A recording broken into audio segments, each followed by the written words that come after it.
नमस्कार शेतकरी मित्रांनो, कृषी कल्याण यूट्यूब चॅनलमध्ये सर्व शेतकरी बांधवांचं हार्दिक स्वागत। तर शेतकरी मित्रांनो, या सर्व जिल्ह्यातील शेतकरी बांधवांसाठी आनंदाची बातमी आहे। कारण की मित्रांनो, या सर्व जिल्ह्यातील खरीप हंगाम 2023च्या उर्वरित 75% पीक विम्याची यादी आलेली आहे। तर मित्रांनो, आपण संपूर्ण यादीच आपण जिल्हानिहाय तालुकानिहाय जाणून घेण्याचा प्रयत्न करणार आहोत। त्या जिल्ह्यातील तालुक्यातील पात्र शेतकरी संख्या व त्या तालुक्याला वितरित निधी आपण या व्हिडिओच्या माध्यमातून जाणून घेण्याचा प्रयत्न करणार आहोत। याचबरोबर त्या तालुक्यातील शेतकरी बांधवांना हेक्टरी किती रुपये पीक विमा भेटतो आहे, कोण्या पिकाचा भेटतो आहे, याचबरोबर मित्रांनो सगळ्यात महत्त्वाचं म्हणजे कोण्या विमा कंपनीच्या माध्यमातून वाटप सुरू आहे, याच्या संदर्भात संपूर्ण डिटेलमध्ये अपडेट आपण या व्हिडिओच्या माध्यमातून जाणून घेण्याचा प्रयत्न करणार आहोत। तर नमस्कार, मी ज्ञानेश्वर सवणकर स्वागत करतो कृषी कल्याण यूट्यूब चॅनलमध्ये। तर शेतकरी मित्रांनो, आमच्या चॅनलवर जर नवीन असाल तर चॅनलला नक्की सबस्क्राइब करायला विसरू नका, जेणेकरून शेती संबंधित असे दररोज तुम्हाला नवनवीन अपडेट आमच्या चॅनलवर पाहायला मिळतील। त्याच्यामुळे चॅनलला नक्की एकदा सबस्क्राइब करा। तर चला तर मित्रांनो, व्हिडिओला सुरुवात करूया।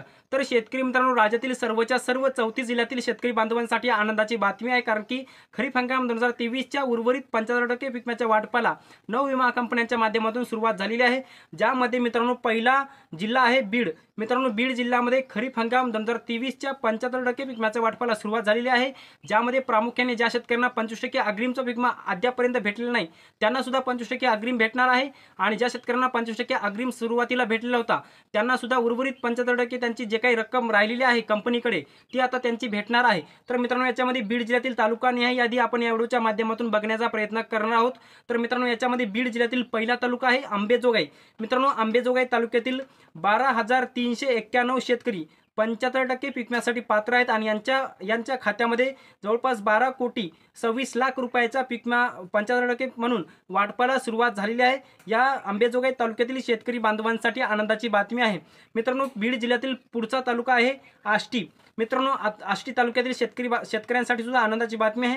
आष्टी तालुक्यातील 2,535 शेतकरी बांधवांना 1,49,00,000 रुपयाचा 75% पीक विमा मंजूर होऊन वाटपाला सुरुवात करण्यात आली आहे। वाटपाची प्रक्रिया विमा कंपनीच्या माध्यमातून सुरू करण्यात आलेली आहे। मित्रांनो, बीड जिल्ह्यातील तिसरा तालुका आहे बीड आणि बीड तालुक्यातील 7,171 शेतकरी 75% पीक विम्यासाठी मंजूर करण्यात आले आहेत आणि यांच्या खात्यामध्ये जवळपास 5,22,00,000 रुपयाच्या वाटपाची प्रक्रिया सुरू करण्यात आलेली आहे।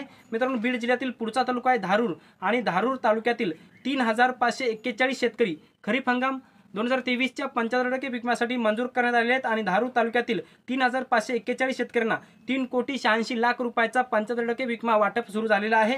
मित्रांनो, पाचवा तालुका आहे गेवराई आणि गेवराई तालुक्यातील 5,446 शेतकरी खरीप हंगाम 2023च्या 75% पीक विम्यासाठी मंजूर करण्यात आलेले आहेत आणि या शेतकऱ्यांना 3,44,00,000 रुपयाच्या पीक विम्याची वाटपाची भरपाई सुरू करण्यात आलेली आहे। वाटप सुरू झालेलं आहे।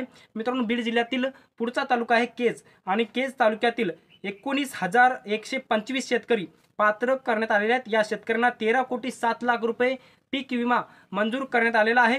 पुढचा तालुका आहे माजलगाव आणि माजलगाव तालुक्यातील 19,027 शेतकरी पात्र करण्यात आले आहेत। या शेतकऱ्यांना 14,13,00,000 रुपये मंजूर करून यांच्या खात्यामध्ये म्हणजे माजलगाव तालुक्यातील 19,027 शेतकरी बांधवांच्या खात्यामध्ये पीक विमा वाटपाची प्रक्रिया सुरू करण्यात आलेली आहे।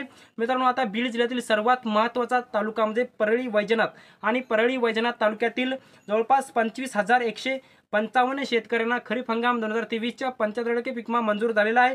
ज्यामध्ये परळी तालुक्यातील एवढ्या जे काही या आकड्यात मी तुम्हाला सांगितलं त्या शेतकऱ्यांना जवळपास 16,57,00,000 रुपयाचा 75% पीक विमा मंजूर झालेला आहे। मित्रांनो, आता पुढचा महत्त्वाचा बीड जिल्ह्यातील तालुका म्हणजे पाटोदा आणि पाटोदा तालुक्यातील 8,877 शेतकऱ्यांना 6,90,00,000 रुपयाच्या 75% पीक विम्याचं वाटप हे विमा कंपनीच्या माध्यमातून सुरू करण्यात आलेलं आहे। मित्रांनो, पुढचा तालुका आहे शिरूर आणि शिरूर तालुक्यातील 2,932 शेतकरी 75% पीक विम्यासाठी मंजूर करण्यात आलेले आहेत। या शेतकऱ्यांना 2,85,00,000 रुपयाचा पीक विम्याचं वाटप सुरू झालेलं आहे। मित्रांनो, आता शेवटचा तालुका आहे वडवणी आणि वडवणी तालुक्यातील 2,401 शेतकऱ्यांना 1,47,00,000 रुपयाचा पीक विमा वाटप सुरू झालेला आहे। एकंदरीत मित्रांनो, आपण जर संपूर्ण बघितलं परिस्थिती तर बीड जिल्ह्यामध्ये जवळपास एकूण 7,00,000 पेक्षा जास्त शेतकऱ्यांना 25% अग्रिमचा पीक विमा भेटलेला होता। परंतु त्यांच्यापैकी आता हे जे काय मी तुम्हाला बीड जिल्ह्याची यादी सांगलेली आहे या शेतकऱ्यांना 75% पीक विमा मंजूर झालेला आहे। प्रत्येक तालुक्यातील पात्र शेतकरी संख्या व त्या तालुक्यातील शेतकऱ्यांना वितरित निधी बघण्याचा प्रयत्न केलेला आहे, ज्यामध्ये प्रामुख्याने सर्वात जास्त सोयाबीन या पिकाचा पीक विमा हेक्टरी 25,000 रुपये बीड जिल्ह्यातील शेतकरी बांधवांच्या खात्यामध्ये वाटपाला सुरुवात झालेली आहे। याच्यामध्ये मित्रांनो पुढचं पीक आहे कापूस, आणि कापूस या पिकासाठी जवळपास 5,000 रुपये कमीत कमी 5,000 रुपये आणि जास्तीत जास्त 8,800 रुपये पीक विमा वाटपाला सुरुवात झालेली आहे। याच्यामध्ये मित्रांनो पुढचं पीक म्हणजे तूर, आणि तूर या पिकासाठी सुद्धा काही ना काही प्रमाणामध्ये पीक विमा वाटप सुरू झालेलं आहे। मित्रांनो आता बीड जिल्ह्याबरोबरच आता आपण इतरही जिल्ह्यांच्या याद्या तालुकानिहाय बघण्याचा प्रयत्न करणार आहोत। ते बघण्यासाठी आमचे यूट्यूब चॅनल कृषी कल्याण यूट्यूब चॅनलला सबस्क्राईब करणे अत्यंत महत्त्वाचं आहे।